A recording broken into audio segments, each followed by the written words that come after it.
नमस्कार दोस्तों और किसान भाइयों, क्या हाल है किसान भाइयों।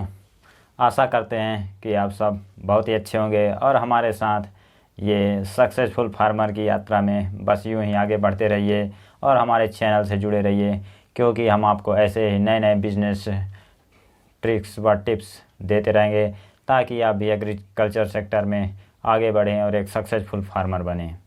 तो चलिए किसान भाइयों, अब बिना देर किए आज का हमारा वीडियो शुरू करते हैं। तो किसान भाइयों, आज के हम अपने वीडियो में जो टॉपिक लिया है वह है डेयरी फार्मिंग अर्थात दूध का व्यवसाय।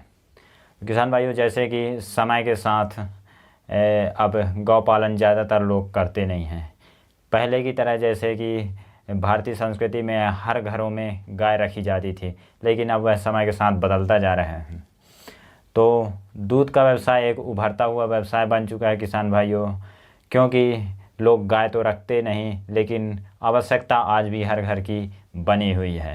तो ऐसे में अगर हम एक ऑर्गेनाइज तरीके से और एक बेहतर एक प्रबंधन बेटर मैनेजमेंट के साथ अगर डेयरी फार्मिंग का कार्य शुरू करें तो हम इससे बहुत आगे तक बढ़ सकते हैं और बहुत ज़्यादा मनी जनरेट कर सकते हैं। तो चलिए आज के वीडियो में हम आपको बताते हैं कि डेयरी फार्मिंग में अगर आप सक्सेस होना चाहते हैं तो आपको कौन कौन से बेसिक चीज़ों का ध्यान रखते हुए इस व्यवसाय को शुरू करना चाहिए।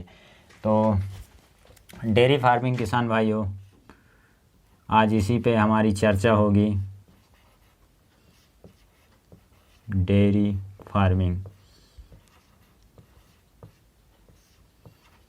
आप इसको बोल सकते हैं दूध का व्यवसाय, दूध की खेती, कुछ भी बोल सकते हैं।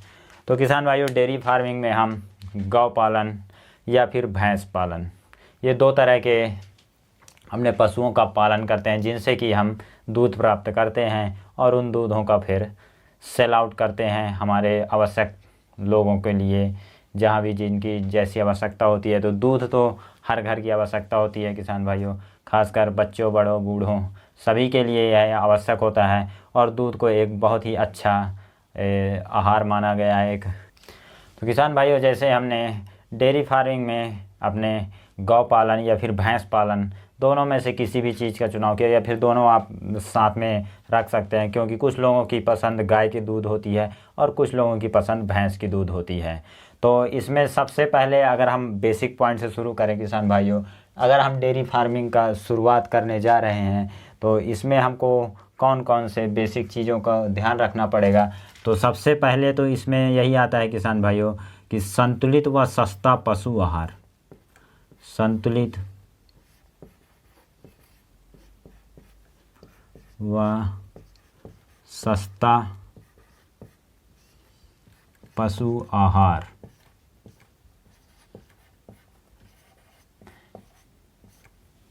ये पहला रिक्वायरमेंट होता है किसान भाइयों हमारे डेयरी फार्मिंग में, क्योंकि हम जो भी पशु रखेंगे गाय भैंस तो उनका पालन करेंगे तो सबसे पहले हमको उनके पोषण का प्रबंधन अर्थात उनके खाने पीने की व्यवस्था करनी पड़ेगी, बहुत अच्छी व्यवस्था, क्योंकि उसके आगे ही वो जो हमारा आउटपुट आएगा मिल्क दूध तो वो उनके खाने पीने और उनके रख रखाव से ही होगा। तो किसान भाइयों, हम अगर डेयरी का व्यवसाय शुरू करते हैं तो उसमें हम सुनिश्चित करें कि वह जो भी हम संतुलित व सस्ता पशु आहार। तो संतुलित व सस्ता पशु आहार में किसान भाइयों सबसे पहला तो उनका रिक्वायरमेंट होता है कि हमारे पास हरा चारा, इसकी उपलब्धता हम सुनिश्चित करें, और दूसरा सूखा भूसा, ये दोनों चीज़ें होने चाहिए। और साथ में फिर हम उनके साथ में जैसे अनाज की भी कुछ व्यवस्था करें, जो कि जैसे हमारे हो गए दलिया, चोकर, जौ, इस तरह बहुत से अनाज के, हम गेहूँ, मक्का, ये बहुत से चीज़ों के आप चुनी वगैरह बना सकते हैं। तो इस तरह के अनाज की हम व्यवस्था करें। तो इसमें हम इस तरह के अनाज का चुनाव करें किसान भाइयों कि जो हमारे लिए सस्ता हो और आसानी से सुगम हो। और हम पशु आहार में उनके खाने में ये तो अवश्य ध्यान रखें कि जो उनके 12 माह अर्थात 12 महीने उनके दोनों टाइम उनके लिए जो हरा चारा उसकी उपलब्धता सदैव बनी रहे। तो किसान भाइयों, सबसे ज़्यादा दिक्कत आती है हमें गर्मी के समय में, जैसे हरे चारे के। तो गर्मी में जैसे सूखा भूसा है वह तो हमें हर समय उपलब्ध रहता है, लेकिन हरा चारा उसी की दिक्कत है, ज़्यादातर डेयरी फार्मिंग करने वाले लोगों को दिक्कत होती है। लेकिन हरा चारा एक ऐसा उनका आहार है कि अगर आप उनका सेवन अगर वो नियमित करेंगे तो पशु स्वस्थ भी रहेंगे और आपको ज़्यादा से ज़्यादा दूध का प्रोडक्शन भी देंगे किसान भाइयों।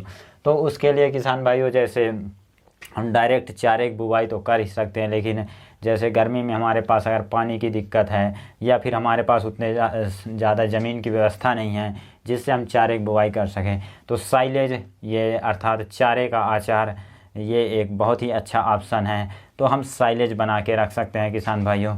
हम प्रयास करें कि उनका जो साल भर के हरे चारे की व्यवस्था किसी न किसी तरह से पूर्ति हो।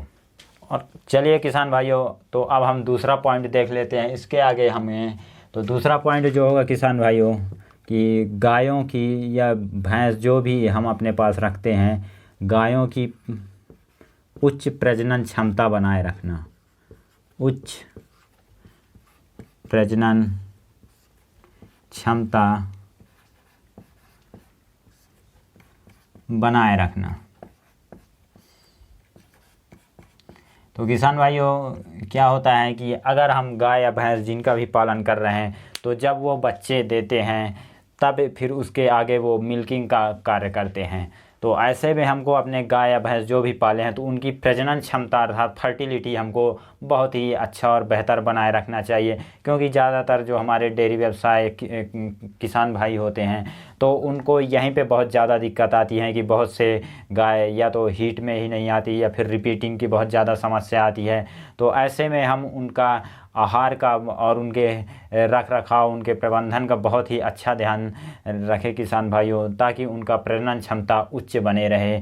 और हम उनके प्रजनन क्षमता को उच्च बनाने के लिए यह भी ध्यान रखें कि AI जो आजकल सिस्टम होता है किसान भाइयों, उसके अलावा हम अपने पास एक आध सांड भी बढ़िया ब्रीडिंग का रखें, ताकि क्योंकि अगर उनका जो सांड के द्वारा प्राकृतिक जो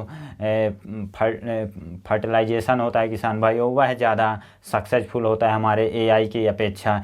इसलिए आप अपने पास उसकी व्यवस्था बनाए रखें, क्योंकि जब तक आपकी गायों की या भैंसों की प्रजनन क्षमता उच्च न रहेगी तब तक आपको कंटिन्यूअसली दूध प्राप्त ना होगा, और अगर वह गाय बंध के खाएगी तो आपका फिर व्यवसाय घाटे में जाएगा। तो ऐसे में आप उनके रख रखाव में भी विशेष ध्यान दें, जैसे उनको हमेशा बांध के ना रखें, कुछ उनके लिए ऐसी व्यवस्था बनाएं ताकि आप उनको प्रतिदिन खुला भी छोड़ें गायों को, जो भी गाय पाले हैं, उनको अंदर किसी तरह का स्ट्रेस वगैरह न आए और उनका शरीर और बॉडी बढ़िया मेंटेन रहे। ऐसे में उनका प्रजनन क्षमता उच्च रहेगा। अब उसके बाद हम तीसरा जो पॉइंट देख लेते हैं किसान भाइयों कि दूध की प्रोसेसिंग व मार्केटिंग की व्यवस्था। दूध की प्रोसेसिंग व मार्केटिंग।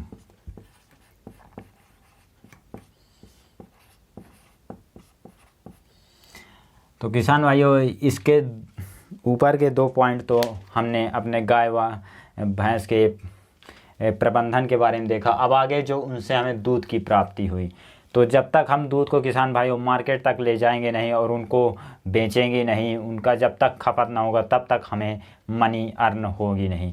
तो दूध के हमको प्रोसेसिंग व मार्केटिंग इस पे भी अपना ये कहना चाहिए हमारा फाइनल परिणाम है, रिजल्ट है, फाइनल आउटपुट है। जब तक हम दूध को सही रेट पे या सही तरीके से बेच नहीं पाते हैं तब तक हमें एक सक्सेसफुल डेयरी फार्मर नहीं बन पाएंगे। तो इसके लिए हमको किसान भाइयों दूध के प्रोसेसिंग व मार्केटिंग पे भी विशेष ध्यान देना होगा। जैसे कि हम उसका बहुत से दूध अगर जैसे उसका सेल्फ लाइफ मान लीजिए लगभग 18 से 24 घंटे होता है, तो हम अपने पास BMC वगैरह जो स्टोरेज सिस्टम होता है उसकी व्यवस्था करें, जिससे उसका सेल्फ लाइफ हम 3 से 4 दिन तक बढ़ा सकते हैं। साथ में दूध के और बहुत से बाई प्रोडक्ट बनते हैं, जैसे हमारे दही हो गए, छाछ हो गए, आपके घी हो गए, मक्खन हो गया, खोवा हो गया, इस तरह के और बहुत से बाई प्रोडक्ट बनते हैं। तो अगर हमारा दूध पर डे जितना सेल आउट हो रहा है और जो अगर बच रहा है तो उनका हम इस तरह से उनका प्रोसेसिंग करें, उनका बाई प्रोडक्ट बना के और फिर उनको सेल करें, ताकि हमारा व्यवसाय घाटे में ना जाए और जितना हमको हमारे गाय भैंसों से उत्पाद मिले वह पूरा सेल हो और उससे हमें मनी अर्न हो। तो किसान भाइयों, इस तरह से दूध की हमको प्रोसेसिंग व मार्केटिंग, यह एक बहुत ही महत्वपूर्ण टॉपिक है हमारे डेयरी फार्मर के लिए।